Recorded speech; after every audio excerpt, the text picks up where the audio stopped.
Olá, pessoal, eu sou Tatiana Daniel e esse é o Café, Crime e Chocolate.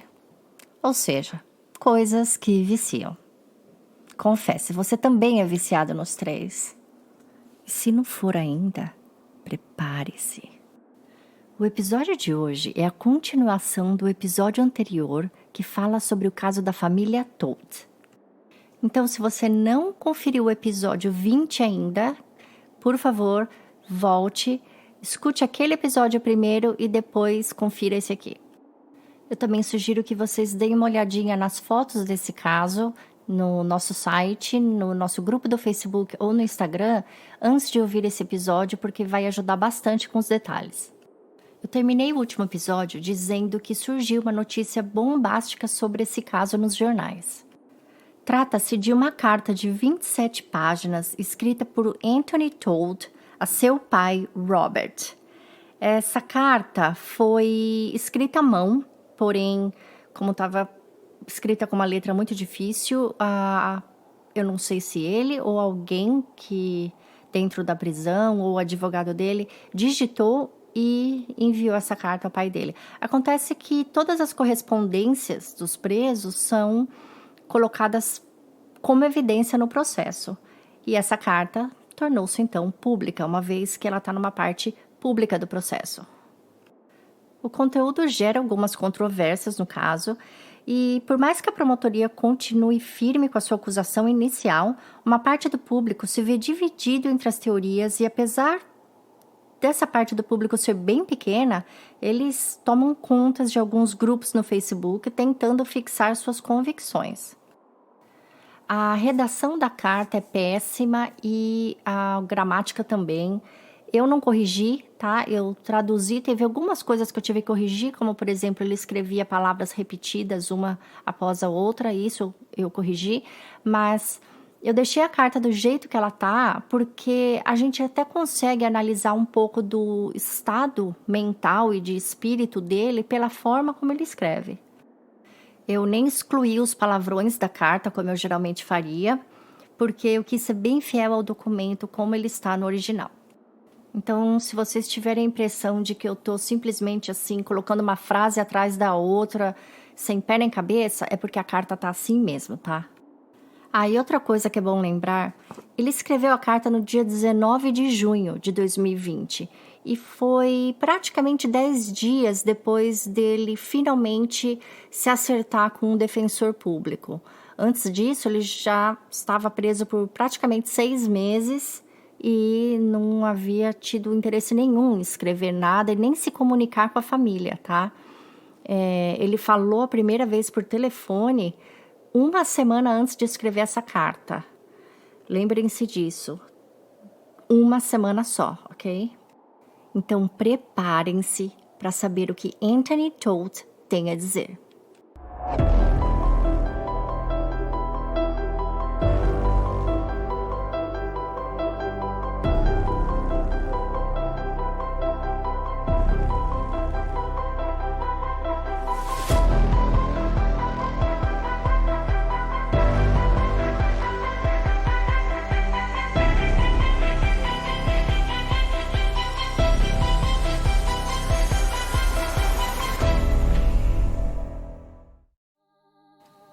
(19 de junho de 2020) Robert, por favor, perdoe a formalidade de lhe mandar uma carta digitalizada, mas no momento seria doloroso demais para eu escrever à mão de forma legível, então assim terá que ser. Explicarei mais tarde. Eu acabei de ser liberado do monitoramento anti-suicida que fui colocado por conta das horríveis circunstâncias acontecidas em dezembro de 2019, a qual tanto a imprensa quanto o departamento do xerife me pintaram como sendo o novo açougueiro de Bagdá. Graças às sessões de terapia, ao serviço religioso e à minha irmã, eu estou começando a lembrar com orgulho do homem que eu era antes desse incidente, que me estraçalhou de forma irreparável e impossível de explicar. Eu ainda estou em isolamento sobre medidas protetivas, já que não sou do tipo que sobreviveria junto à população carcerária no momento. Isso também está sendo feito para proteger a minha pessoa e meu processo. Estou descrevendo como resposta às cartas que recebi de você, para também corrigir todas as discrepâncias que foram criadas pela máquina criativa chamada imprensa, que só pensa em vender jornal, e também pelos erros do departamento do xerife, que só se preocupa em me usar para ganhar pontos nas eleições. Para responder suas alegações absurdas a meu respeito na última carta e, por fim, para lhe fornecer o meu perdão. Em primeiro lugar, eu sou 10.000% inocente de todas essas acusações absurdas, tanto nesse caso criminal, quanto no suposto caso de, em aspas, fraude médica. As declarações tiradas de mim foram, no mínimo, eu diria, interessantes. Estou escrevendo para você em sigilo. Por favor, não compartilhe com ninguém além de sua esposa, já que eu não preciso ser exibido como um troféu, em aspas. Novamente, nem preciso contestar os resultados do jogo do telefone quando chegar a hora de testemunhar daqui a alguns meses durante o julgamento. Por favor, não quebre a minha confiança. Tenho vergonha de dizer que, sim, tentei o suicídio várias vezes, tantas que nem me lembro. Quer dizer, na verdade foram 8 vezes. Disseram-me que isso é natural, dada a circunstância de ter tido o tapete puxado debaixo de mim, e o meu mundo ter sido despedaçado pela perda da minha esposa e de meus filhos, que foram e ainda são tudo para mim. Eu ainda amo minha esposa, muito, profundamente, e será a coisa mais difícil sentar no tribunal e dizer a todos que foi ela que fez tudo isso enquanto eu não estava em casa, cometendo depois o suicídio na minha frente. Eu a perdoei, pois sei que ela estava cronicamente doente desde 2011, 2012, quando um inseto bem estranho e nunca identificado antes a picou na Disney por todo o corpo. Isso acabou com a saúde dela e ainda acarretou o nosso primeiro aborto espontâneo de Avery Nicole. Depois disso, Meg ficou no limite da insuficiência hepática, hepatite induzida por drogas, LFTs foram 3.800/3.625, sendo que o normal é 25. E ainda disfunção do nervo vago, depressão, além da que sofreu com o suicídio de seu pai, um de meus amigos próximos em 2002, 2003, taquicardia, ela acordava com o coração a 180, dificuldades respiratórias em repouso, doença de Lyme, dor crônica, frouxidão das articulações e perda extrema de peso muscular. Incrível como uma professora de yoga treinada internacionalmente mal conseguia segurar 40 quilos e ainda ter perdido traços e atribuições físicas femininas, se é que você pode me entender. Além de uma infinidade de outros problemas físicos e funcionais que ela também tinha. Mudamos para o condomínio que compramos na Flórida primeiramente porque o sol e o calor a faziam se sentir melhor e eventualmente ficaríamos lá permanentemente por esse motivo. E também mais oportunidades de ensino, escola de música e teatro para os meninos. Vendemos a casa em Colchester em 2017, depois de terminar uma grande reforma de mais de 50 mil, que incluiu todos os móveis novos para a sala de estar, sala de jantar, cozinha, armários de cozinha novos, balcão novo, pintura toda na parte de baixo e iluminação nova. Finalizamos o porão e arrumamos o rejunte mantendo o piso da cozinha, apenas substituindo o rejunte. Reformamos o deck da área externa, que tinha mais de 1.800 pés quadrados, com 2 níveis, e também banheira de hidromassagem. Também substituímos o carpete do andar de cima por madeira de lei projetada. Eu fiz esse trabalho praticamente sozinho, com a ajuda intermitente de amigos e ajuda também dos meus filhos.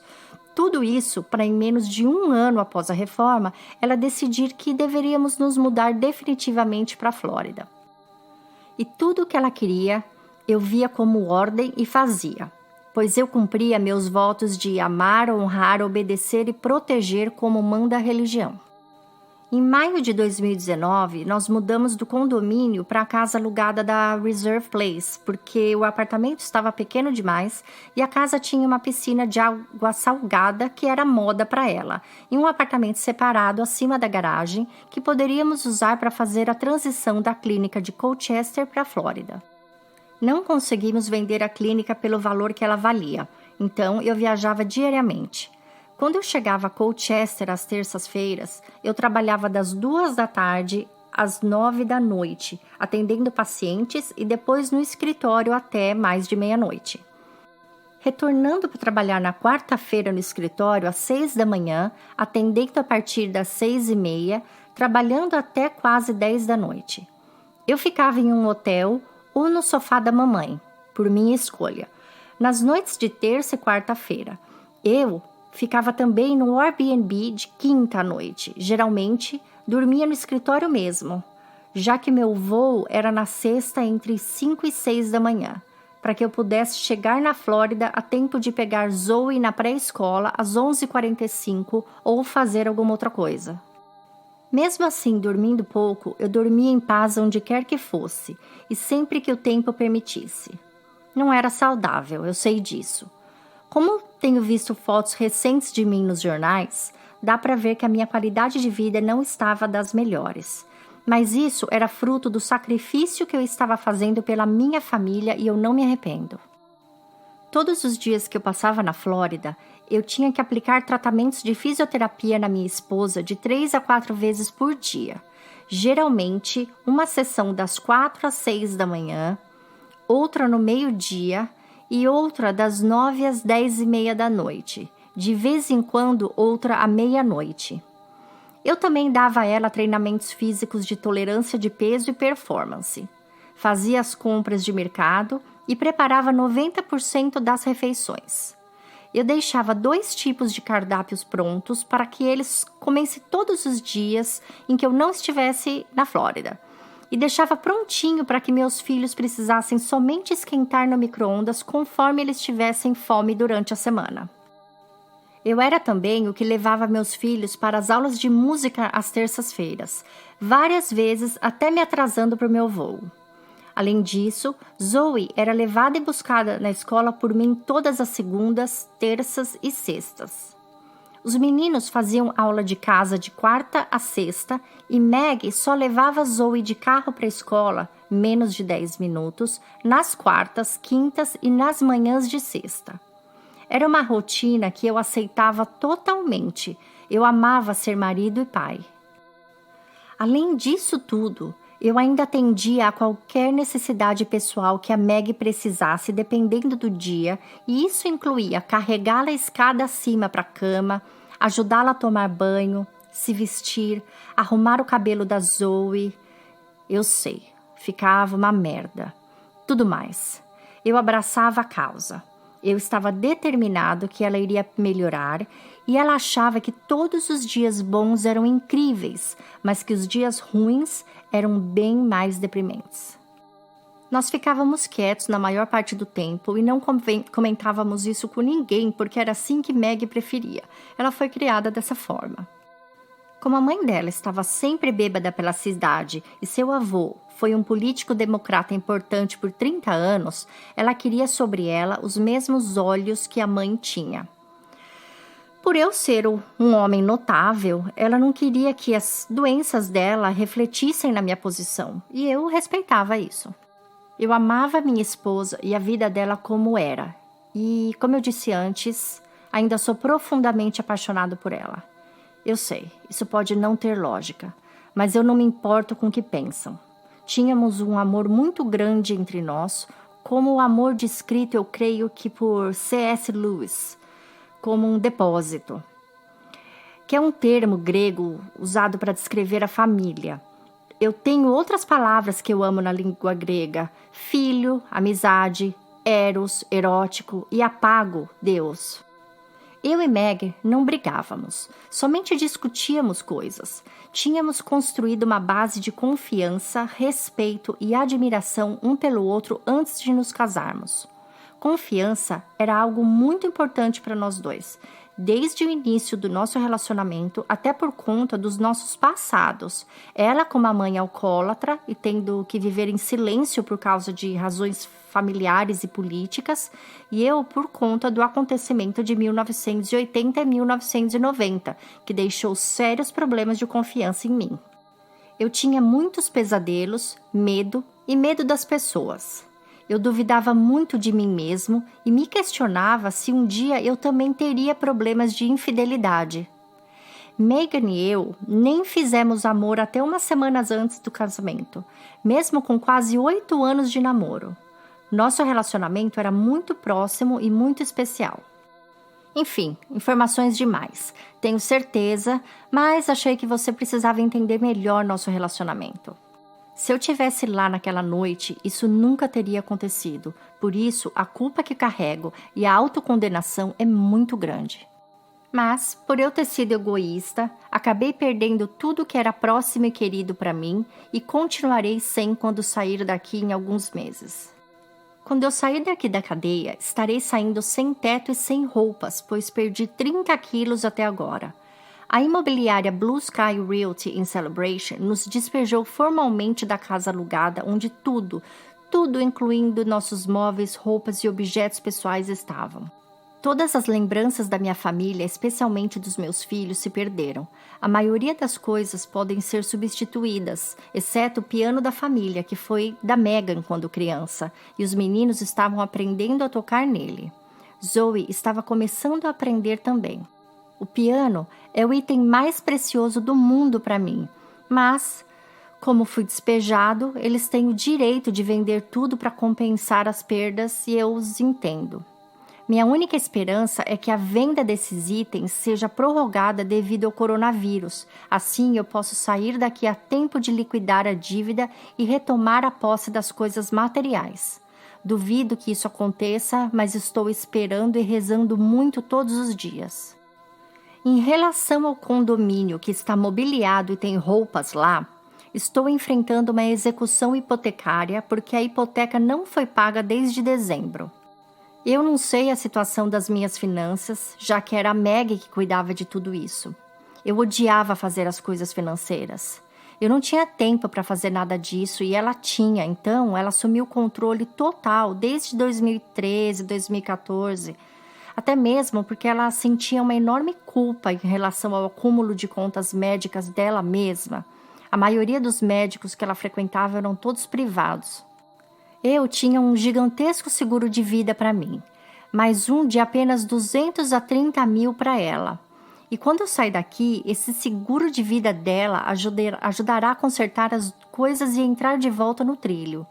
Acho que o seguro de vida está sendo retido agora por conta dessas acusações contra mim, pois eu sou o único beneficiário na apólice dela.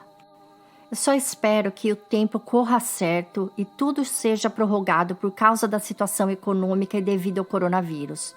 Eu estou torcendo para que isso aconteça. Eu devia ter cuidado das finanças eu mesmo, mas confiei nela por achar que fôssemos uma equipe.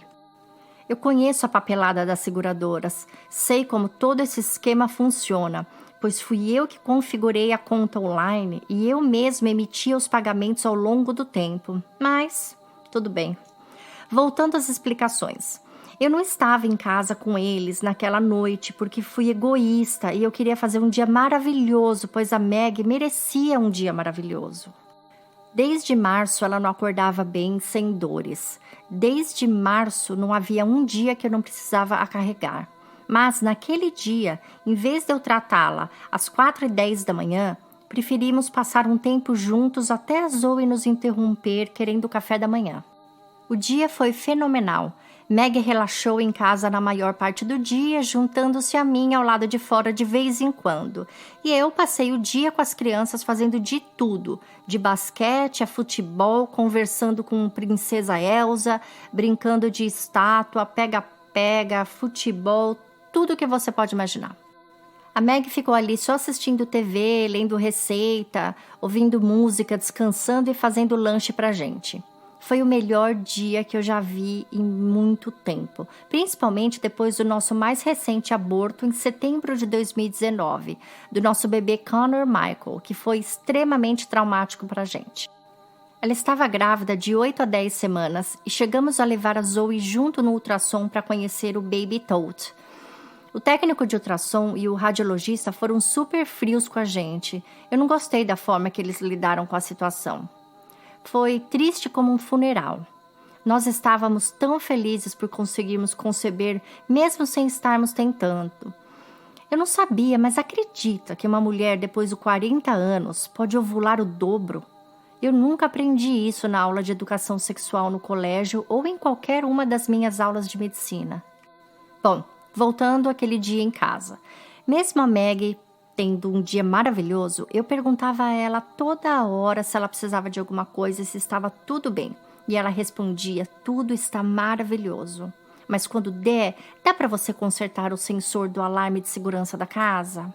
Ah, dá para você também ir lá no apartamento buscar o colar do Mickey, porque a Zoe tá me enchendo o saco? Eu disse a ela que iria no apartamento depois do jantar, se ela concordasse, é claro, pois tinha algumas tarefas de manutenção lá que eu queria fazer. Ela respondeu, perfeito, porque eu quero que todo mundo vá para a cama bem cedo hoje de qualquer forma.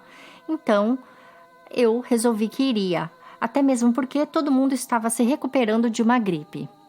Eu disse a ela que eu iria tomar banho no banheiro do apartamento de cima da garagem ou no banheiro do apartamento, porque eu era um touro em cima de uma cristaleira quando estava cansado. E aquele dia eu estava extremamente cansado por causa da insônia da noite anterior. Ela começou a usar um óleo natural e um purificador de ar que estava me dando problema de sinusite desde o dia de ação de graças e me fazia roncar e eu não conseguia dormir.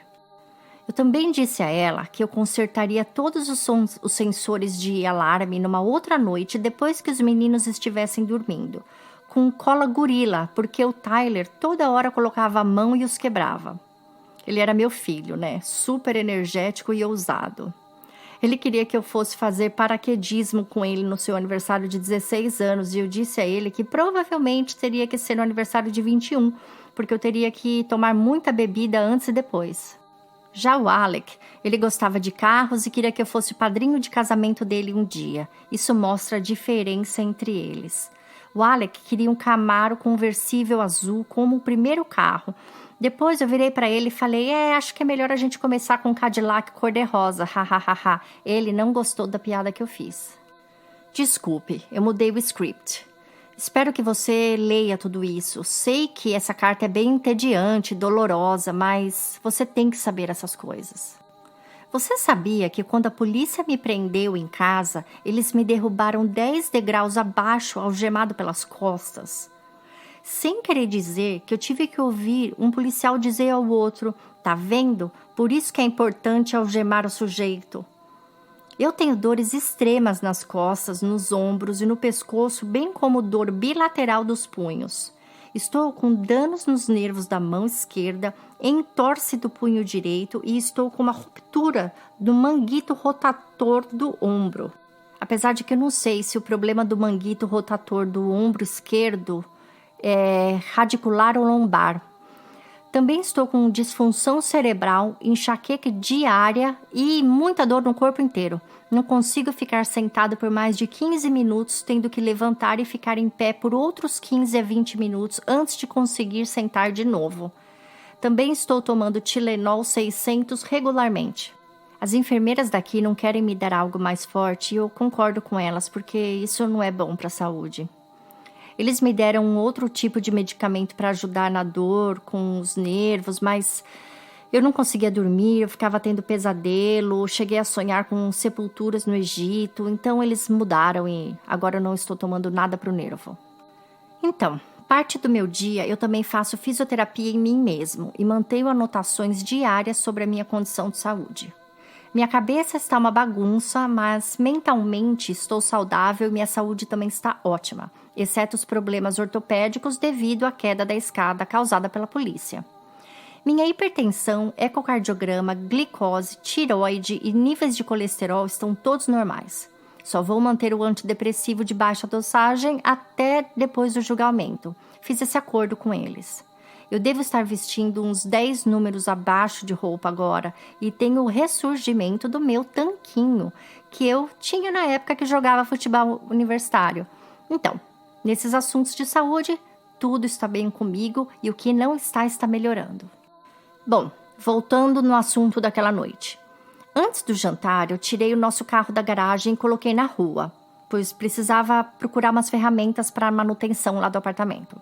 Além disso, pedi aos meninos que dobrassem todas as caixas de papelão para que eu pudesse descartá-las na lixeira apropriadamente conforme manda o condomínio.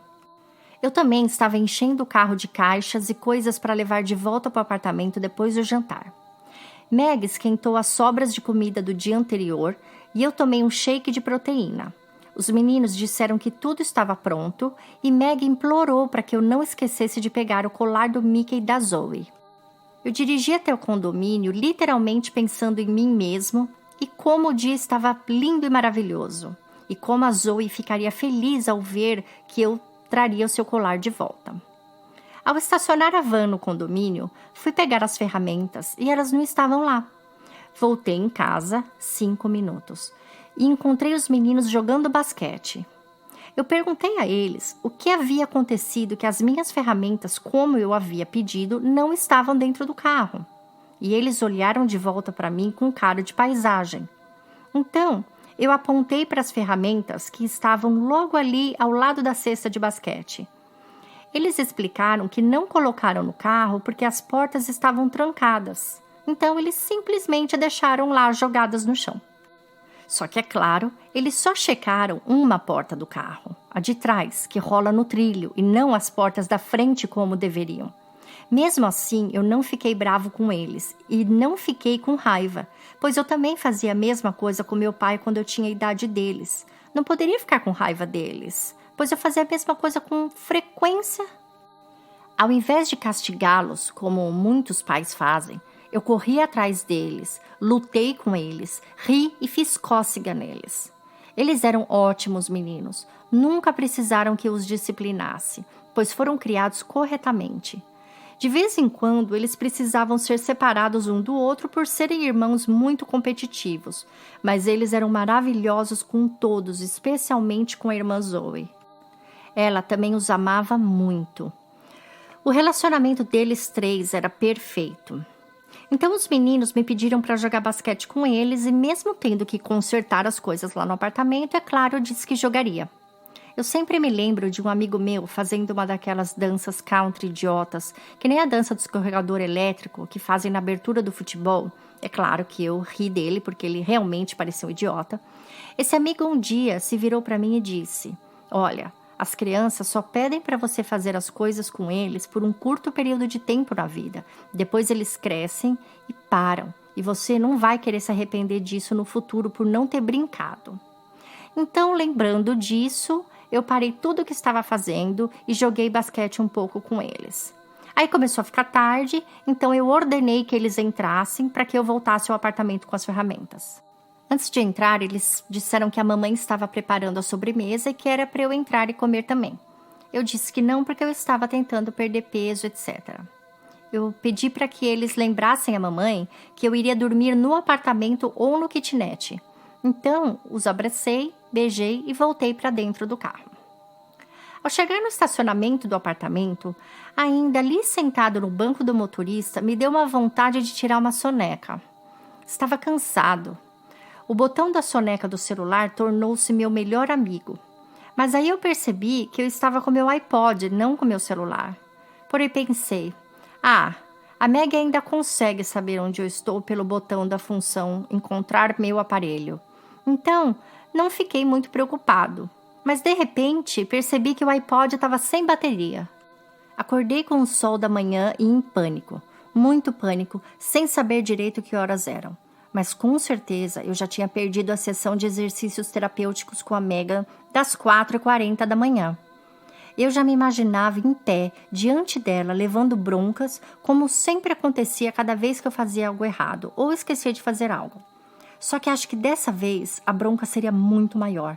Eu tentei ligar o carro, mas não deu partida. porque o assento foi empurrado muito para trás e provavelmente quebrou o sensor do freio. Então eu peguei minha bolsa de ferramentas e corri de volta para casa com medo da bronca.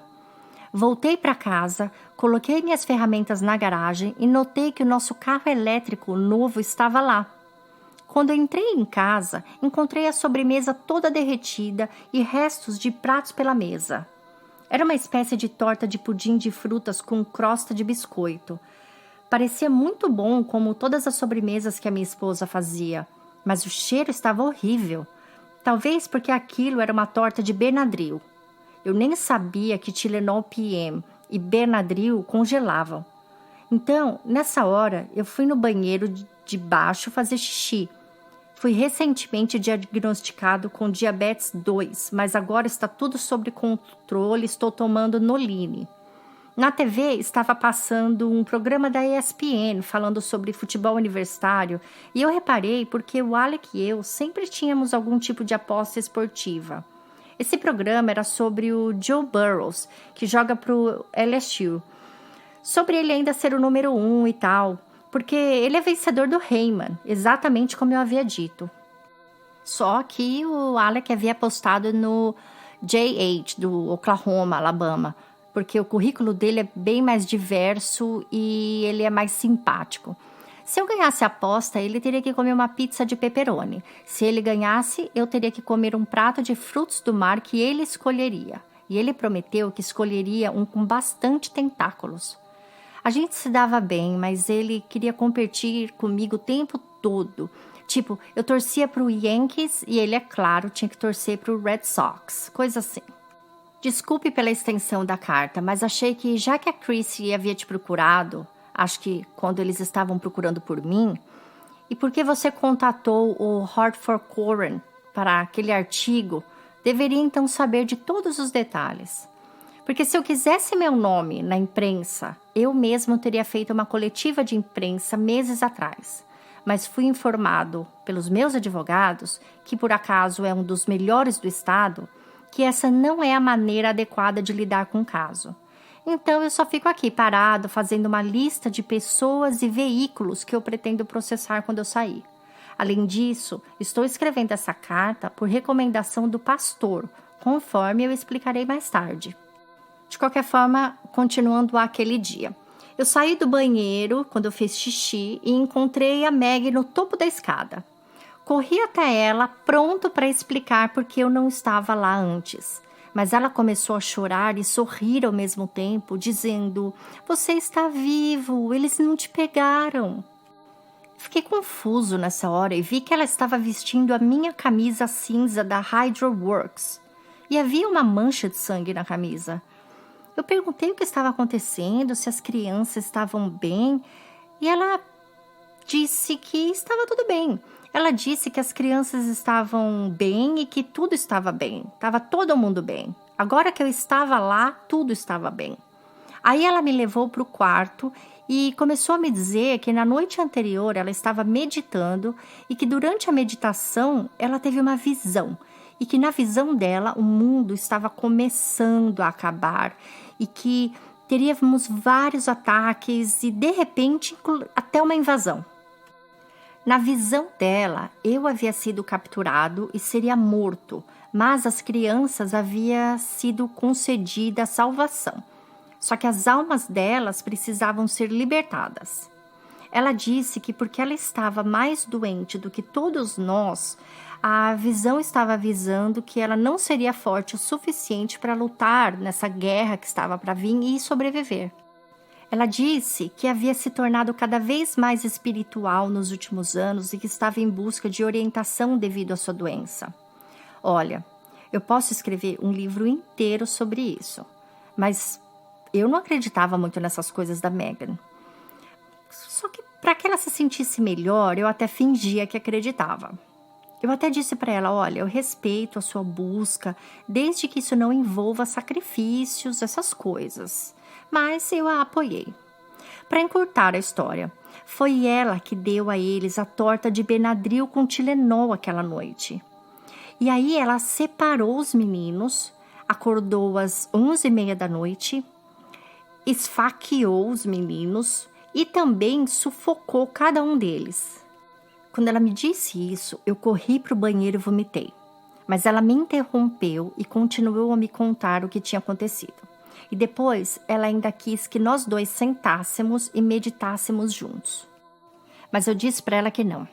Eu precisava ver os meus filhos. Quando entrei no quarto, fiquei horrorizado. Estava tudo em paz, nenhum sinal de luta, como ela mesma disse. Mas eu não acreditei nela, sabe? Eu acho que houve luta sim. Eu peguei um pano quente e limpei o rosto de cada um deles. Segurei-os, chorei e fiz o que era necessário para que eles parecessem um pouco mais confortáveis. Por exemplo, fechei a boca deles, fechei os olhos e também afrouxei as fossas nasais. Era normal para mim essa coisa de lavar o rosto deles quando eles não estavam bem. Durante todo aquele tempo, a Meg ficava me vigiando, perguntando com muita calma se eu estava bem. Ao mesmo tempo, ela cantava. Agora eu descobri por que tanto tempo ela estocava Benadryl. Quando ela perguntava se eu estava bem, eu dizia, não, eu não estou bem, você assassinou nossos filhos. E ela respondia, ai, relaxa, acredita na minha visão. Eu não assassinei, eu só liberei as almas deles. O tempo todo ela estava calma, orientada e muito consciente. Até hoje isso me surpreende, sabe? Ela me disse antes que havia pesquisado isso já fazia tempo em um website chamado Quora, ou Quora.com, ou Reddit.com, alguma coisa assim, para caso alguma invasão acontecesse. Quando voltei para o quarto, eu exigi os telefones celulares, porque eu não sabia onde eles estavam. Ela alegou que os tinha escondido e que era para eu não me preocupar, somente ter fé. Nisso, ela me deu um vidro de um líquido, era Benadryl tamanho família, e ela pediu para que eu jogasse fora nos sacos de lixo que ela tinha colocado na banheira. E eu resolvi olhar dentro dos sacos para ver se de repente eu não via os celulares lá. Mas ao voltar para o quarto, eu ouvi um som horrível, de como se alguém estivesse passando os dedos em uma bexiga de látex. E foi nessa hora que ela se apunhalou pela primeira vez. Eu corri para o lado da cama dela e ela disse, por favor, não me deixe sozinha, não me deixe morrer sozinha, eu não deixei as crianças morrerem sozinhas. Então, quando eu puxar essa faca, vai ser rápido, eu posso sentir isso acontecendo agora. Antes que eu pudesse reagir, a faca foi puxada e jogada na cama em algum lugar. O sangue começou a jorrar, muito sangue, e eu implorei para ela me deixar pedir ajuda. Eu disse que eu assumiria toda a responsabilidade daquilo, pois eu sentia que aquilo tudo era por minha culpa. Depois eu explico por quê. Depois de que isso aconteceu, ela tomou mais um gole daquele líquido e me pediu para eu deixá-la a sós por alguns minutos, pois eu estava estressando ela e toda a minha preocupação estava atrapalhando aquele momento. Mas eu queria convencê-la mesmo em pedir ajuda. Aproveitei a oportunidade desses minutos que ela queria a sós para ver se tinha algum telefone escondido no quarto dos meninos, pois eu não podia nem correr para os vizinhos, senão eu violaria o acordo de não deixá-la sozinha. Eu sei, isso é irracional, eu sei. E nem daria também, porque onde morávamos, os vizinhos nunca estavam em casa devido ao trabalho ou principalmente por causa do snowboard. De repente, eu ouvi o chuveiro ligado, a descarga e a água da pia correndo. Ou seja, de alguma forma ela estava acordada. Quando voltei para o quarto, ela estava bebendo outro Benadryl líquido tamanho família e me deu a garrafa vazia para eu jogar fora de novo. Aproveitei para procurar os telefones mais uma vez e perguntei a ela onde estava todo aquele Benadryl. E ela disse que estava no armário do corredor dos quartos, um armário que eu nunca nem havia mexido antes. Então, eu aproveitei e também olhei se os telefones não estavam lá nesse armário, mas não estavam. Quando voltei para o quarto, vi a Meg na cama, segurando a faca de novo em seu abdômen e dizendo que aquele seria definitivo, pois ela enfiaria em seu fígado dessa vez. Eu corri até ela e disse: por favor, me deixe pedir ajuda. Eu vou assumir a responsabilidade por tudo. Minha mãe, minhas irmãs, seus avós, eles vão cuidar de você. Mas ela respondeu: não, eu tenho que ficar com os meus bebês. Por favor, reze para que a minha avó não descubra que eu matei as crianças. Isso a matará. A avó da Meg era muito próxima de mim. E eu sabia disso porque, com o histórico familiar conturbado daquele lado da família dela, eles davam graças a Deus por ela ter casado comigo. Ela então segurou minha mão e colocou sobre um travesseiro que tinha colocado no rosto dela e disse: por favor, me ajude a passar. Eu estou com muita dor. Minha dor é 10 vezes maior do que a dor do parto. Eu não consigo nem respirar. Eu disse: não, Meg, não posso fazer isso. E ela implorou e puxou a minha mão. Eu não podia, ficar ali olhando ela sofrer. Então, ela começou a bater nos meus braços e puxar meu braço com força em direção ao rosto dela. De repente, ela afastou as minhas mãos e em seguida disse: Tony, eu finalmente achei uma coisa na vida da qual você é péssima. Eu ainda estou respirando. Você tem que fazer isso direito. Eu disse novamente que não conseguia e ela implorava. Então comecei a rezar para ter coragem de fazer o que ela estava pedindo. Mas antes mesmo de eu colocar o travesseiro em seu rosto novamente, ela acabou morrendo sozinha antes que eu ajudasse. Momentos depois, ela começou a respirar novamente. Agora eu sei o que é chamado refluxo. Eu pedi para que ela pedisse perdão pelo que ela fez e comecei a tentar implicar primeiros socorros nela, mas fisicamente eu não consegui. E esse foi o capítulo final do meu fracasso. No final, eu falhei como pai. Não estive lá para proteger meus filhos, o que é a coisa que eu mais o culpo, e acabei não sendo melhor que você. Fracassei também como marido. Não fui capaz de consertar minha esposa ou encontrar alguém que conseguisse. E nem fui capaz de ter sucesso na administração dos primeiros socorros. Na verdade, eu tive sucesso sim, 3 vezes anteriormente em pacientes, mas falhei na pessoa que mais importava para mim. Eu queria morrer para estar com a minha família e também achei que eu não merecia viver. Logo após isso, eu desci e fui limpar a cozinha, pois tinha sido o último pedido da Meg. Depois eu subi e troquei as crianças de colchão para que eles ficassem mais confortáveis e numa posição melhor de dormir. Também coloquei um travesseiro embaixo da cabeça de cada um e os cobri para aquecimento e proteção. Coloquei um rosário em cada um de suas mãos e coloquei a Zoe na nossa cama com a gente. Eu queria morrer e queria minha família unida, não espalhada por toda a casa. Até mesmo porque aquela casa era alugada e eu não tinha muitas memórias dessa casa, mal moramos lá. Eu também não lembro muito de mais nada que aconteceu depois, mas me lembro de todas as tentativas de suicídio. Mas uma coisa é que eu sou aparentemente um fracasso, Também lembro de vomitar queijo, Benadryl e algo que parecia repolho recheado, no qual eu imaginei que seria um sinal de Meg. Nesse período, eu supostamente tive telefonemas com pessoas, discussões via mensagem de texto com pessoas que diziam que toda a minha família estava procurando por mim, entre outras coisas. Tenho vergonha por não lembrar e peço perdão a todos e peço compreensão também. Agora, eu quero deixar claro alguns fatos. Depois que a polícia me deixou cair da escada, eu fui guiado e preso o resto do caminho enquanto descíamos a parte inferior das escadas, onde me lembro de 3 vozes. Uma delas dizia: viemos aqui porque queríamos retirar as acusações contra você, mas agora temos que lidar com isso.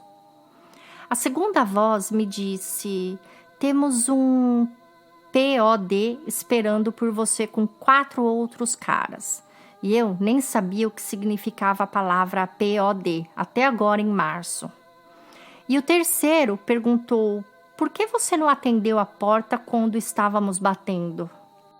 Eu me lembro de ter respondido a ele que era porque achei que eles fossem da UPS. Na última tentativa de suicídio, eu tomei 4 vezes a dose letal de Benadryl, ou seja, muito, muito mesmo. Isso foi no domingo, 12 de janeiro à noite. Como o Benadryl funciona, é assim, ele retarda a função corporal, desacelerando o metabolismo do corpo, pois qualquer coisa que tente aumentar a frequência cardíaca ele bloqueia, daí a memória, função de memória fica esparsa. No hospital, eles foram me cozinhando. Primeiro, eu não estava bem o suficiente para assinar a papelada hospitalar de triagem, mas de alguma forma eles acharam que eu poderia renunciar aos meus direitos. Fiquei sabendo depois que precisava de um tutor para assinar minha papelada de alta, mas consegui eu mesma assinar meus direitos Miranda. Fiquei sabendo mais tarde que o interrogatório durou mais de 3 horas, só que apenas 1 hora foi registrada e entregue a meu advogado. Na minha segunda entrevista com a polícia, eu disse que queria me matar ali mesmo, mas de alguma forma eles ainda me acharam um homem com capacidade mental normal. Eu também disse a eles, nessa mesma entrevista, que os pais de Megan vieram em casa em 2019 para nos ajudar depois do aborto espontâneo. Só que a verdade é que o pai dela se suicidou em 2003 e a mãe dela a gente não vê desde 2007. Sobre a fraude do sistema de saúde, isso é uma verdadeira palhaçada. Depois que eu li o processo, percebi que a época que as fraudes aconteceram era exatamente quando a Meg assumiu o controle do faturamento da clínica. Eu tinha dito para ela não se preocupar em fazer aquele trabalho, pois eu poderia fazer de sexta-feira ou de final de semana, mas ela mesmo assim quis fazer. Quando eu falei para ela sobre a investigação, eu prometi que eu manteria tudo isso embaixo das minhas asas. Diria para ela que a culpa foi toda minha, até porque eles estavam falando só em liberdade condicional. Na pior hipótese, eu ficaria com um monitor, uma tornozeleira eletrônica. Eu não sei o quanto ela fraudou o faturamento, mas o meu advogado disse para eu não discutir isso agora com ninguém. O FBI recebeu esses sinais de alerta porque descobriram que eu andei tratando pacientes nos dias em que não estava na clínica. Só que tem outros fisioterapeutas que trabalham para mim e que são faturados sob mim. Foi assim que a empresa de cobrança configurou o sistema. Todos os terapeutas foram credenciados, mas cobramos como um grupo e eu sou dono do grupo. Além disso, eles estavam insinuando algum tipo de esquema de lavagem de dinheiro, porque ninguém presta tantos serviços à comunidade como nós prestávamos. Eu disse a eles para enfiarem a documentação deles no rabo, porque eu, na verdade, fiz mais doações anônimas para as instituições de caridade da região do que eu colocava nos impostos. Eu também ajudava pessoas carentes a pagar aluguel, eu ajudava muita gente, já comprei até carro. Era para eu me encontrar com o advogado na quarta-feira após o dia de ação de graças e antes de voltar para a Flórida. Mas eu tive que cancelar porque a Meg tinha consulta no ginecologista e essa consulta era muito importante para ela. Só que eu acordei naquele dia sentindo cheiro de queimado e a Meg estava queimando o diário que ela havia escrito sobre a tia e o tio dela, porque no futuro ela não queria que eles lessem. Nessa época, ela já estava começando a falar que o mundo ia acabar.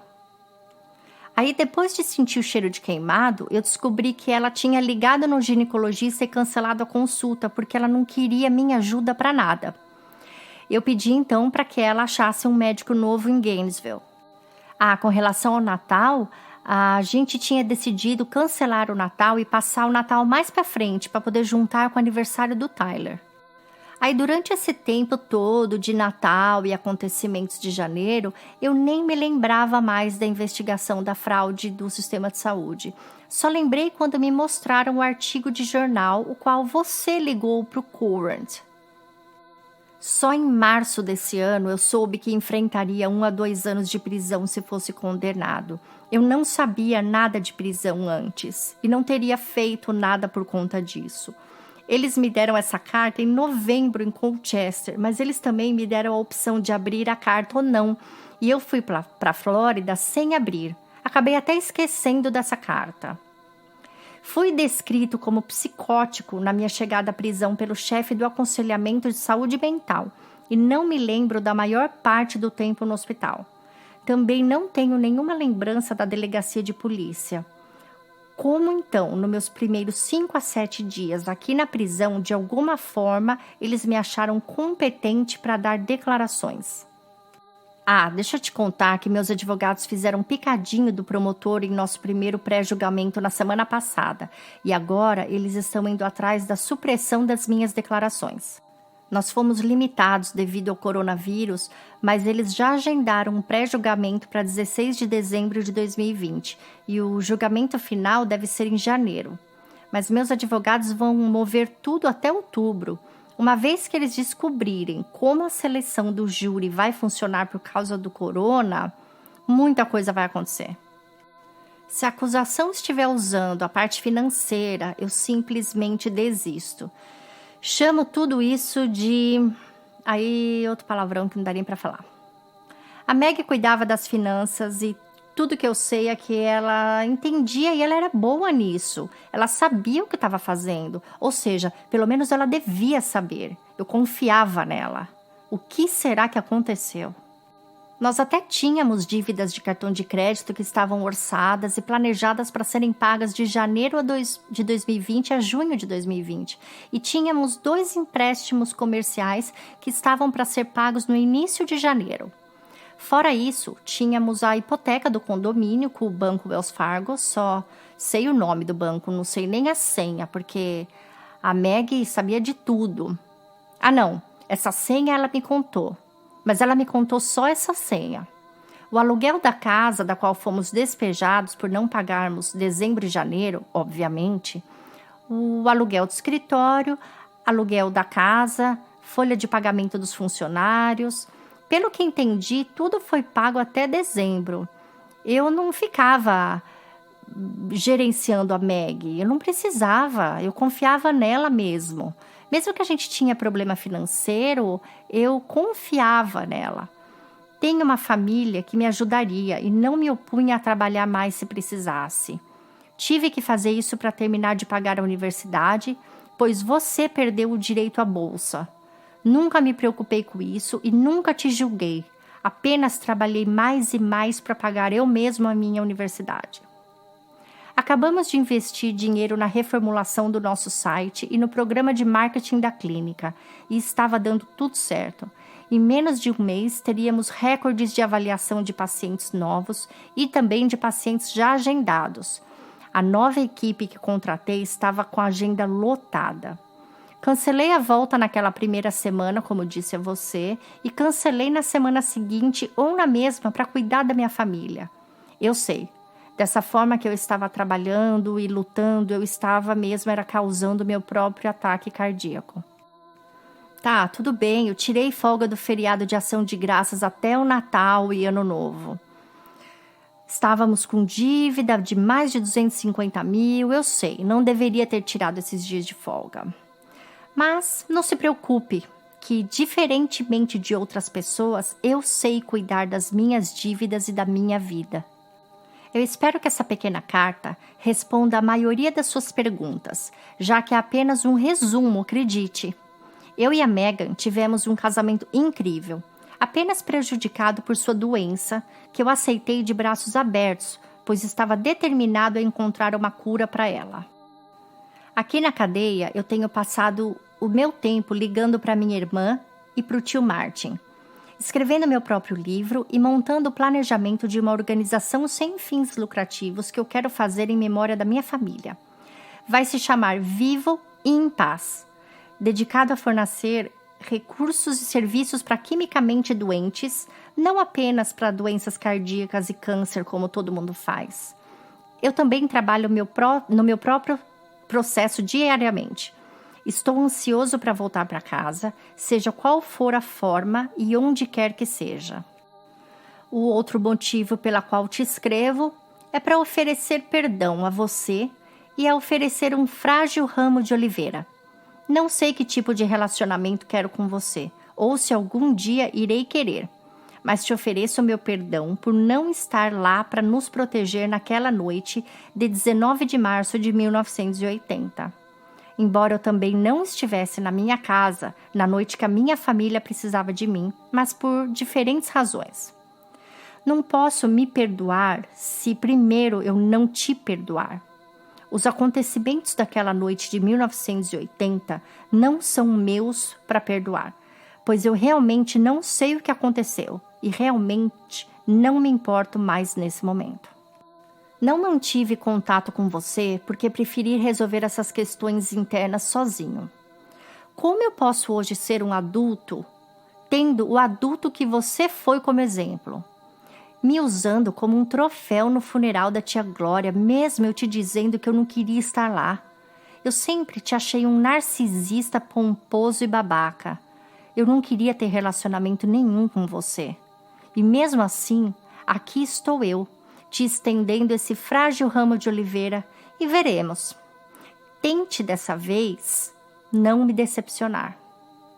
Isso aqui é entre eu e você. Não mostre essa carta nem ao tio Martin, nem a Chrissy, ou qualquer outra pessoa. Pode mostrar apenas para Daniele. Vou encerrar por enquanto, pois estou com muita dor e tenho certeza que você está cansado de ler. Por favor, se você resolver responder, tome cuidado com o que você escreve, já que eles veem tudo e também compartilham tudo com a imprensa e com a promotoria.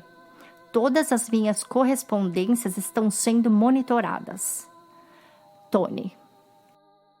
Bom, essa foi a carta.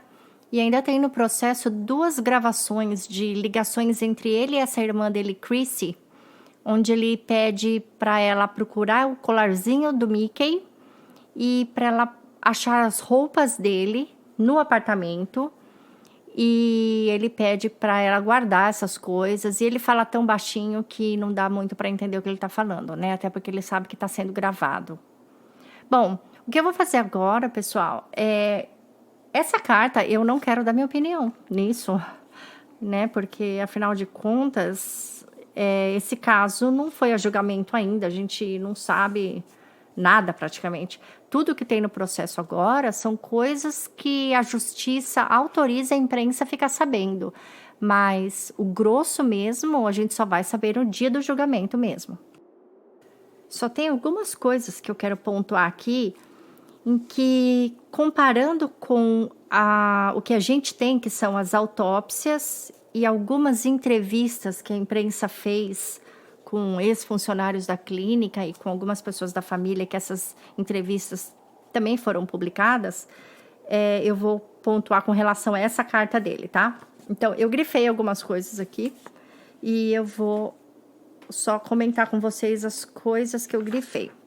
Bom, essa carta é o pai dele é o que teria encomendado o assassinato da mãe em 1980, por isso ele cita acontecimentos de 1980. E 1990 é quando o pai dele é preso por esse possível crime, né? Por essa tentativa de assassinato. Então, quando ele fala com o pai dele esses acontecimentos, é isso que ele está querendo dizer. Depois, assim, eu percebo uma certa... uma comunicação meio passiva-agressiva, né? Com relação a Meghan. Ele elogia e depois ele detona em todo momento. Ele não faz um elogio sério a ela. Então, em cada detalhe que ele coloca, ele quer dizer que tudo para ele é muito difícil e tudo para ela é muito fácil, né? Aí esse eu nem vou pontuar todos, porque a gente vai ficar aqui falando para sempre. Mas tem um que chamou minha atenção aqui. Quando ele cita todas essas doenças, né, dela, que a gente não sabe se é verdade, a gente não sabe se ela tinha mesmo essas doenças. A gente vai ficar sabendo só quando eles abrirem maiores detalhes. Só que, pelas fotos do caso, dá pra gente perceber como ele estava e como ela estava. Tem uma foto que eu coloquei, gente, que ela tá sentada numa cadeira assim, meio... Ela tá com a perna dobrada pra cima, parece que ela tá de legging preta e blusa branca. Essa foto foi tirada 1 mês antes disso tudo acontecer. E por aquela foto eu não consigo imaginar ela sendo uma mulher que precisa ser carregada e que precisa que o marido dê banho nela. Então, não sei. Quando ele tá descrevendo essas doenças dela e ele diz que incrível que uma pessoa que é formada em yoga não consegue carregar 40 quilos e que emagreceu ao ponto de ter perdido todas as atribuições físicas femininas. Aí ele diz pro pai, se é que você pode me entender. Engraçado, né? Ele literalmente tá reclamando do corpo dela. Eu não vejo pelaquela foto dela sentada essa descrição que ele dá aqui. Não me parece. Quem me parece que perdeu muitas atribuições físicas foi ele. Eu não vejo nenhuma atribuição física masculina interessante nele no momento. Sei lá, né? Se é porque ele tá com aquele macacão branco. Depois uma outra coisa estranha. Quando ele fala sobre a reforma que eles fizeram na casa de Colchester, tá? Ele fez uma lista enorme das coisas que foram feitas. E ele diz que eles gastaram 50 mil. Sinceramente, ele não deve ter um pingo de noção do que ele tá falando. Porque só para trocar os armários da cozinha e colocar a bancada e fazer o rejunte, já teria dado esses 50 mil, tá? Sem contar com os móveis. Deve ter comprado os móveis, sei lá, né? No Walmart, devia ser móveis de casinha de brincadeira, devia ser da Barbie, né? Porque esses 50 mil que ele tanto gastou, eu creio que com toda essa reforma, a casa dele valia pelo menos 100, 120 mil a mais. Ainda mais com um deck de 1.800 pés quadrados e colocando madeira na parte de cima da casa. De jeito nenhum essa casa foi reformada assim por 50 mil. Muito mais, com certeza. Depois, ele diz que quando ele descreve quantas vezes ele leva as crianças para a escola, coisa e tal, e aí na hora que ele descreve a Meg levando, ele coloca, 10 minutos, só 10 minutos. Ou seja, ele só coloca que foi rapidinho na hora dela, né? Ele também cozinhava 90% das refeições para todo mundo. Que incrível. A gente vai saber depois lá se isso era verdade mesmo. Ele também degrine a imagem dela quando ele tem que citar que a mãe dela andava bêbada pela cidade, né? Nessa parte de dizer que a mãe dela andava bêbada pela cidade, desculpa, gente. E o avô era político e eles tinham que esconder a história da mãe, né? Para não pegar mal pro avô, que era político. Ele diz assim, ó, e por eu ser um homem notável, ela não queria que as doenças dela refletissem na minha posição, e eu respeitava isso. Por eu ser um homem notável, que homem notável ele era? Me fala, ele era um fisioterapeuta. Nossa, gente, ainda bem que o meu marido, tá? Agora, não tô falando do caso não, que o meu marido não escuta meus episódios. Porque se ele descobrisse que um fisioterapeuta é um homem notável, nossa, gente, tava ferrada. A gente ia ter que dar autógrafo pros vizinhos, porque ele é fisioterapeuta. E mais ainda, tá? Ele é fisioterapeuta que tá se formando em ortopedia. Ele seria o rei, né? Aqui na cidade. Capaz que a gente saísse na capa da revista, porque se for assim, né? Todo fisioterapeuta for um homem notável. Que notável, gente. Depois, a próxima coisa que ele faz questão de citar o nome da imobiliária, né? Como se ele quisesse, assim, sujar o nome da imobiliária.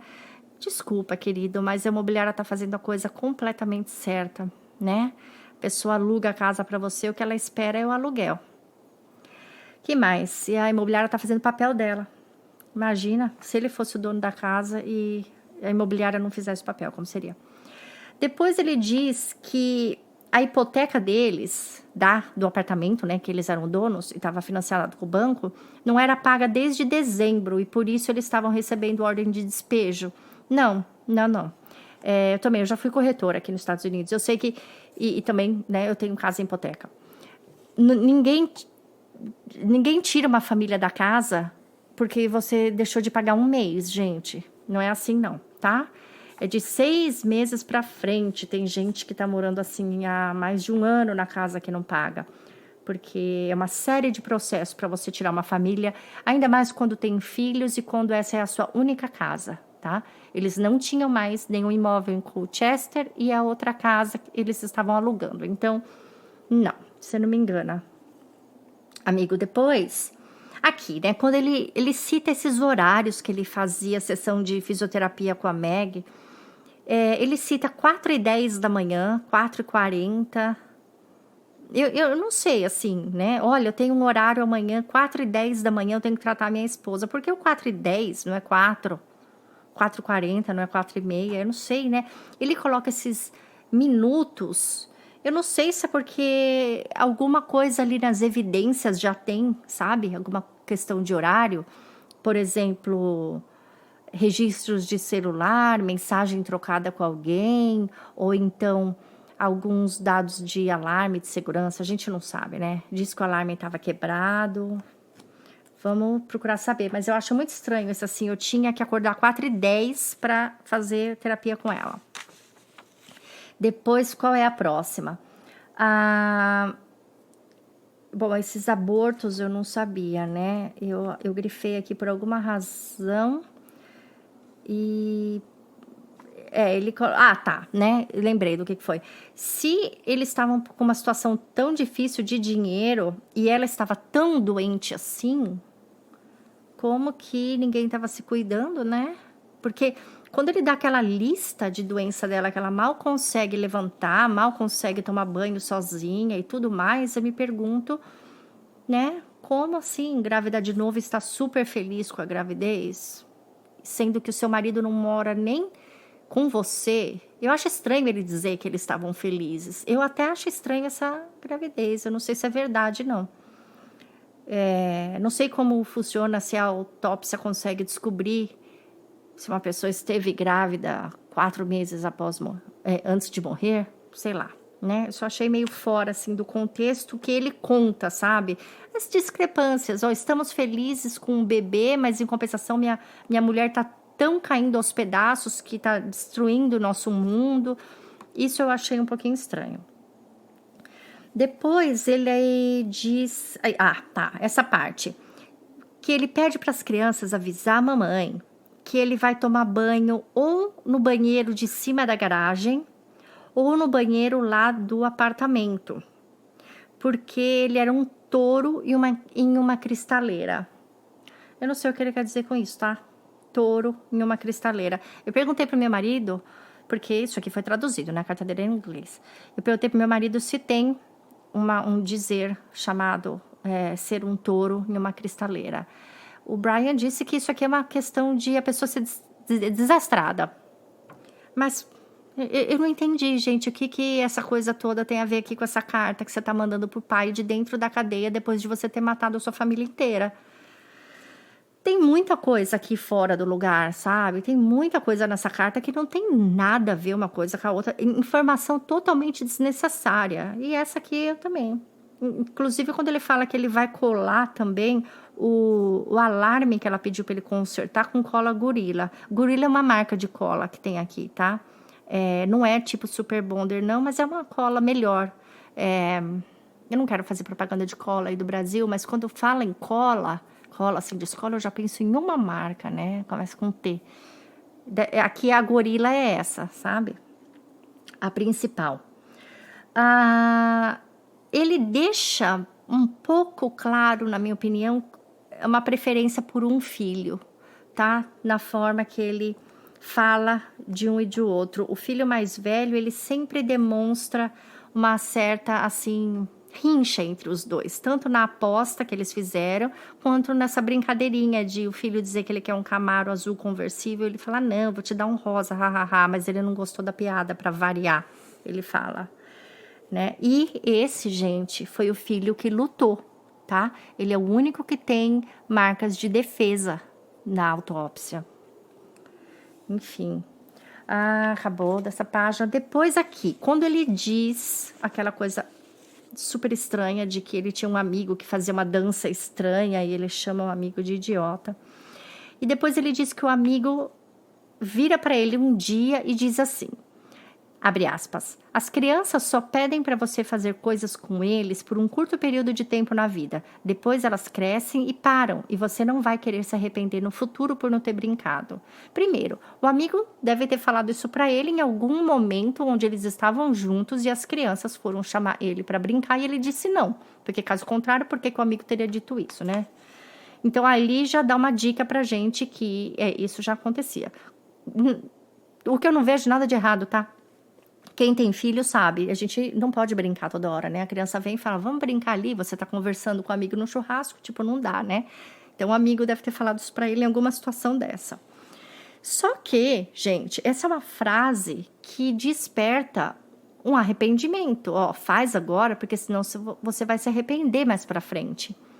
Ele fala disso na hora que ele vem buscar as ferramentas porque as crianças esqueceram de colocar no carro. Será mesmo que ele brincou com eles ali? E será que ele brincou porque ele sabia que seria a última chance? Porque, sinceramente, se um pai tá bravo porque ele pediu para colocar as ferramentas no carro e eles não colocaram, como que ele para tudo que ele tá fazendo e fala, deixa eu brincar com vocês agora? Sei lá, na realidade mesmo do dia, eu acho isso aqui meio complicado, meio estranho, meio fora também. Depois ele elogia as enfermeiras da cadeia, claro, né? Porque ele sabe que essa carta vai ser pública e as enfermeiras vão ler. Então é legal, né, ser amigo da enfermeira, né, gente? Porque, né, você consegue mais remédios, né? É legal ser amigo de enfermeira, eu acho que é isso que ele quer.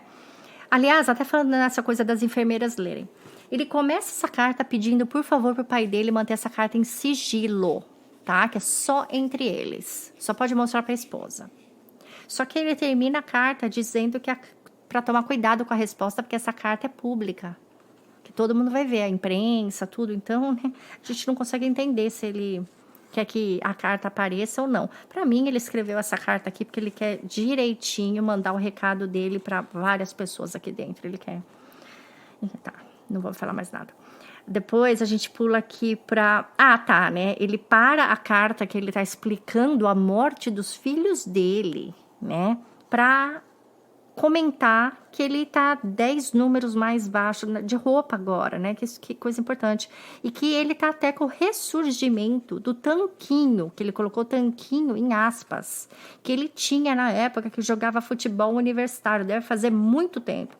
Então, nesses assuntos de saúde, tá tudo bem, muito ótimo, obrigado, meu colesterol, tá tudo... Ele tá muito feliz com a saúde dele, né, gente? Só que ele perdeu os 3 filhos e a esposa. Nossa, tá bom, então tá. Aí depois ele vai, coloca ali, quando ele tá explicando alguma coisa, ele coloca assim que a Meg esquentou as sobras de comida do dia anterior, né? Vamos dar aqui uma linchada na Meg também. Vamos falar que ela não fez janta e esquentou as sobras. E ele tomou um shake de proteína. Nossa, que cara demais. Tomou um shake de proteína, né? Nem jantou, olha. Tá super entusiasmado no regime dele. Ah, depois aqui, aí eu vou te dizer, Tony, aonde eu te peguei na mentira mesmo. Essa é a única coisa dessa carta que eu vou me atrever a dizer que ele mentiu mesmo, antes mesmo de ter um julgamento, tá? Olha o que ele fala. Aproveitei a oportunidade para ver se tinha algum telefone escondido no quarto dos meninos, pois eu não podia nem correr para os vizinhos, senão eu violaria o acordo de não deixá-la sozinha. Irracional, eu sei. Também nem daria, porque onde moramos, os vizinhos nunca estavam em casa, devido ao trabalho ou principalmente ao snowboard. Ele coloca principalmente. Gente, vocês me falam. Quem faz snowboard na Flórida? Eu tô esperando a resposta, acho que vou esperar a vida inteira. Snowboard é neve, gente, é escorregar na neve, né? Colocar lá aqueles negócios no pé e bum, vai lá, descer a montanha na neve. Eu acho que ele acha que ele ainda mora em Colchester. Ele esqueceu essa parte, né? Aonde que na Flórida tem neve? Nunca nessa vida. Aonde que na Flórida teria snowboard? Jamais, porque não tem uma montanha aqui. Não tem nem sequer uma rua com subida na Flórida. Não tem. A gente passa aqui a vida inteira sem subir e descer para lugar nenhum, porque não tem subida, gente, é um pântano.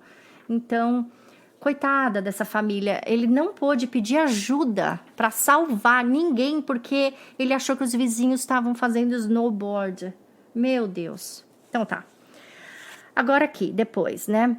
Depois que Tá lá, a esposa, todos os filhos mortos, a esposa também se esfaqueando. Ela se esfaqueia e conversa com ele ao mesmo tempo. Ela diz que ela não tá conseguindo respirar, mas ela consegue conversar com ele. Tudo isso, né, muito aceitável. Só que quando termina todo esse massacre, ele diz: logo após, eu fui limpar a cozinha, pois isso tinha sido o último pedido da Meg. Então tá, então ele foi... Que marido é esse, né? Eu aqui em casa eu peço para limpar a cozinha e ninguém assim deixa de fazer nada para limpar a cozinha para mim, e ele deixa de fazer coisas importantíssimas como salvar a vida, né? Ligar para a polícia, ligar para a ambulância, ligar para o 911 para limpar a cozinha porque a mulher pediu. Olha, se todo marido aprendesse a limpar a cozinha rapidinho na hora que a esposa pede, seria incrível. Agora, não tem nada a ver com ele ter corrido para limpar a cozinha, para limpar a evidência, não, né? Evidência, de repente, de que ele fez as tortas, se é que essas tortas existiram, né? Apesar de que ele se entrega também na torta, sabe, gente? Primeiro ele disse que os meninos entraram para casa e disseram: mamãe está fazendo sobremesa, entra para comer. E ele disse: não vou entrar porque estou de regime. Só que aí, quando ele volta, né, de ter dormido no carro do condomínio, ele diz que quando entra em casa ele vê restos de torta derretido, gente. Isso está escrito na carta, não fui eu que coloquei. Então, se a torta estava derretida, como ele sabe que o Tilenol e o Benadryl congelaram? Porque ele também disse pro pai dele que, engraçado, ele não sabia que Benadryl líquido e Tilenol PM líquido congelavam. Então, acho que ele se entregou que quem fez a torta foi ele, né? E aí ele foi limpar a cozinha depois. Também eu acho bem, assim, um horário bem conveniente para ele limpar a cozinha. Aí depois, é claro que ele disse que ele vomitou repolho recheado e imaginou que seria um sinal de Meg. Bem estranho isso. Depois, vamos lá. Aí ele diz que as fraudes aconteceram exatamente na época que Meg começou a assumir o controle do faturamento da clínica. Que incrível, né? Nossa, bem naquela hora. Depois, ele nunca decide se ele lembra das coisas ou não, né? Primeiro ele disse que ele não lembra nada que aconteceu aqueles dias lá quando ele estava na casa, mas ele foi até Sarasota, deixou o celular e voltou. Mas o celular também ele não encontrava, lembra? Ele não encontrava nenhum celular, mas de repente ele encontrou, porque ele manteve contato com algumas pessoas. Ele até pede desculpa, que ele fala: eu sei que eu mantive contato com algumas pessoas, mas não lembro o que eu escrevi. Então ele achou o telefone, né? E o telefone não foi sozinho até Sarasota, alguém levou e deixou lá no Starbucks. Então ele precisa decidir se ele lembra das coisas ou não. No hospital também, ele diz que lembra, mas depois ele não lembra. Todo tempo ele diz isso. Aí, uma coisa bem engraçada, ó, quando ele pede perdão ao pai, ele diz assim, ó: não sei que tipo de relacionamento quero com você. Olha essa frase, gente. Pega só essa frase, dá uma olhada. Não posso me perdoar se primeiro não te perdoar. Ele não pode se perdoar do quê, gente? Se ele primeiro não perdoar o pai de algo que os dois tenham feito, concorda? Se o pai foi responsável pela tentativa de assassinato da mãe, o que ele aqui tá querendo dizer que ele fez, então? Eu acho que ele se entrega nessa carta, mas não sei, né? Vamos esperar. Só quem sabe é a juíza. É uma juíza mulher. Aqui tá assinalada por enquanto. É uma promotora mulher e uma juíza mulher. Depois, outra coisa aqui, gente, que eu notei. É tão engraçado, né? Ele quer fazer de tudo nessa história para mostrar que ele... Bom, ele já tem, não tá público isso, mas dá para ler, assim, o título do documento, tá? No fórum, que é toda a lista das ligações telefônicas deles e aonde o GPS da companhia telefônica acusa que aqueles telefones estavam em cada dia, em cada horário, tá? Então, isso já está lá, só que está em sigilo. tanto para ele quanto pra gente essa informação. Só que ele sabe, né? Ele é a única pessoa que realmente... Ele é a única pessoa viva que sabe o que realmente aconteceu. Então, agora que ele viu que as informações de celular já estão lá, ele precisou colocar aqui na história dele uma forma de explicar como que o celular dele nunca saiu da casa, como que ele nunca saiu da casa. Então, ele inventa que ele saiu com o iPod, né? E aí, o iPod também estava sem bateria, é claro, porque tem como descobrir onde o iPod estava. E como ele não estava em lugar nenhum, tá? Ele inventou que o iPod estava sem bateria. Outra coisa. A TV ligada, né? Ele entra em casa, aí ele vai fazer xixi porque ele foi diagnosticado com diabetes tipo 2. Bastante informação, a gente estava realmente preocupado por que ele fez xixi na hora que ele chegou em casa. Não é porque ele passou a noite no carro, né? Sei lá. Enfim. A TV estava ligada na ESPN e ele sabe direitinho o que estava passando. Bom, por que a TV estava ligada embaixo se todo mundo estava dormindo lá em cima? Aliás, não estava nem dormindo, né? As crianças já estavam mortas e a Meg estava meditando e se suicidando. Mas a TV estava ligada e ele sabe o que estava passando. Ele parou ali para assistir um pouco. E é isso. Não fiz mais nenhuma anotação. Essas são as minhas anotações. Só que a carta inteira tem muita coisa, né? Eu acho assim, uma coisa que eu reparei também é que quando o assunto começa a ficar complicado, ele muda o assunto. Vocês precisam voltar agora e escutar pensando nisso, tá? Repara como cada hora que ele precisa descrever o que aconteceu, ele para e conta uma coisa, sabe, assim, nada a ver. Eu acho que é porque ele mesmo por dentro tá tendo dificuldade naquela hora. Então, ele cria esses escapes, né? Bom, é isso. Gente, agora não existe nenhum outro update, né, nesse caso. Assim que tiver alguma novidade, eu venho e coloco. Não necessariamente vou fazer um episódio, só fiz porque essa carta é realmente longa, olha, 1h20 já. E era algo importante, né? É uma reviravolta. Primeiro ele assume que ele matou todo mundo e agora ele volta atrás. 6 meses depois, ele volta atrás. Então, ele tá tentando fazer um Chris Watts. Só que o Chris Watts, ele fez isso com muito mais dignidade. Ele não falou mal da mulher em momento algum, muito pelo contrário. E ele ficou, 2, 3 semanas dizendo que foi a esposa. E ele disse que ele mesmo matou a esposa. É bom, na mentira toda dele lá. E depois ele vai e desmente. Ele não aguentou contar aquela mentira toda, né? Agora, vamos ver o que o Tony vai fazer, né? E vamos ver quais são as cenas desse próximo capítulo dessa novela. Porque isso aqui nem parece realidade pra mim. Muito difícil. Bom, gente, é isso. Fico por aqui. Quarta-feira vai ter episódio. E vamos se falando. Quem quiser discutir esse caso, é só ir para o nosso grupo do Facebook, que lá a gente discute bastante esses assuntos, ok? Fiquem bem, se cuidem e até semana que vem.